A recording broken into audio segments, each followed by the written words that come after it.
আমার মোবাইলটাই দেয় না।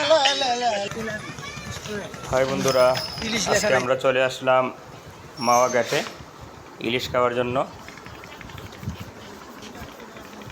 প্লাস পদ্মা সেতুর সৌন্দর্য দেখার জন্য।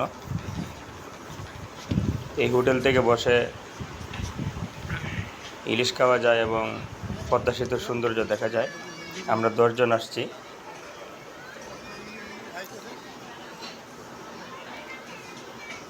এখানে একটু সময় ঘোরাঘুরি করব, ইলিশ কিনব, তারপর ইলিশ ভাজি করব, ভর্তা করব, তারপর খাওয়া দাওয়া করবো আর কি।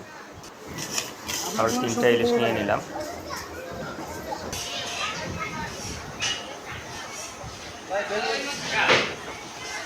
এখানে অর্ডার দিতে হয়, ইলিশের অর্ডার দেওয়ার পরে তারা